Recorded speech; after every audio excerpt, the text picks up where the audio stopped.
Kurukshetra Lok Sabha seat से लगातार 2 महीनों से ज़्यादा समय से चुनाव प्रचार कर रहे डॉक्टर सुशील गुप्ता की क्या कुछ स्थिति है, आइए देखते हैं।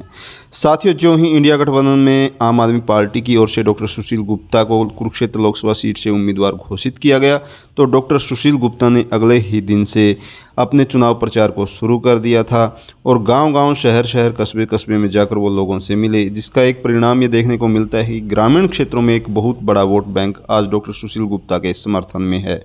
साथियों, आज चुनाव प्रचार का आखिरी दिन है, तो आज बात करते हैं कि कुरुक्षेत्र लोकसभा के सभी 9 हलकों में क्या कुछ स्थिति है।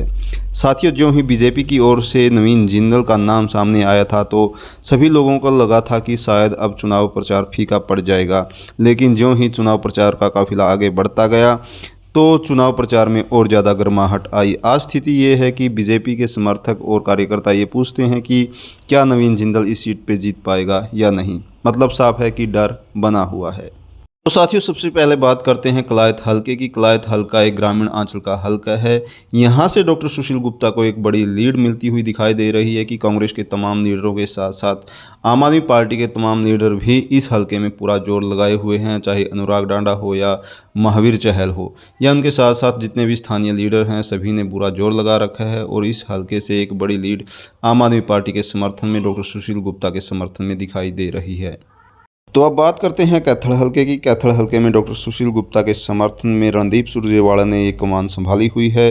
रणदीप सिंह सुरजेवाला कैथल हलके में एक बहुत बड़े कद्दावर नेता हैं। इसके साथ साथ ग्रामीण अंचल में इनकी अच्छी खासी पैठ बनी हुई है, तो यहाँ पर भी अच्छी खासी स्थिति जो है डॉक्टर सुशील गुप्ता की दिखाई देती है। अब बात करें पुंडरी हलके की, तो पुंडरी हलके में पिछले 2 महीने में स्थितियां बहुत बदली हैं। पिछले लोकसभा चुनाव में यहां से बीजेपी को एक बड़ी बढ़त मिली थी, लेकिन अब की बार स्थितियां बिल्कुल विपरीत हैं। यहां से स्थिति को देखते हुए आज़ाद विधायक रणधीर सिंह गोलन ने इंडिया गठबंधन को समर्थन किया है, तो इसी स्थिति को देखते हुए पूर्व मंत्री नरेंद्र शर्मा ने भी आम आदमी पार्टी को ज्वाइन कर लिया है। यहाँ तमाम नेताओं के सहयोग के साथ साथ बीसी वर्ग का एक बड़ा चेहरा सतबीर भाणा भी इस चुनाव में एक बड़ी भूमिका में दिखाई दे रहे हैं। अब बात करें गोला हलके की, तो गोला हलके में बहुत बड़ा बदलाव देखने को मिलता है। बदलती परिस्थितियों को देखते हुए वर्तमान में जेजेपी के विधायक चौधरी ईश्वर सिंह के बेटे रणधीर सिंह ने कांग्रेस पार्टी को ज्वाइन किया है और इंडिया गठबंधन को भरपूर समर्थन दिया है। तो इन स्थितियों को देखते हुए गोला हलके में भी डॉक्टर सुशील गुप्ता की स्थिति बहुत मजबूत दिखाई दे रही है।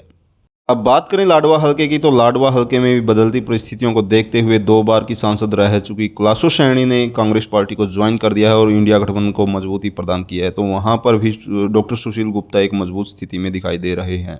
अब बात करें रादौर हलके की, तो रादौर हलके में डॉक्टर बिशन लाल सैनी जो वर्तमान में विधायक हैं वो इंडिया गठबंधन को बहुत ज़्यादा मजबूती दे रहे हैं, तो वहाँ पर भी डॉक्टर सुशील गुप्ता की स्थिति अच्छी है।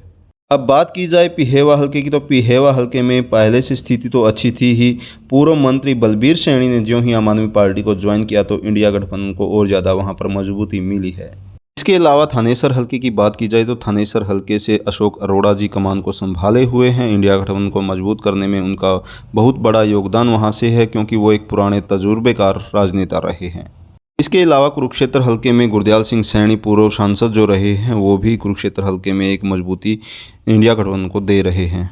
तमाम स्थितियों को देखते हुए लगता है कि कुरुक्षेत्र में इंडिया गठबंधन बहुत मजबूत स्थिति में है, क्योंकि सरपंच एसोसिएशन हो या कोई सामाजिक संगठन, बहुत से सामाजिक संगठन और सरपंच एसोसिएशन का इंडिया गठबंधन को समर्थन मिला ही है। इसके साथ साथ एक एंटी बीजेपी लहर जो है वो भी कहीं ना कहीं ध्रुवीकरण होता जा रहा है। अगर वो सब होता है तो यहाँ से डॉक्टर सुशील गुप्ता इस सीट को निकालने में कहीं ना कहीं कामयाब होते दिखाई दे रहे हैं। आपका क्या कुछ मानना है, आप भी कमेंट में ज़रूर अपनी राय दें। जय हिंद, जय भारत।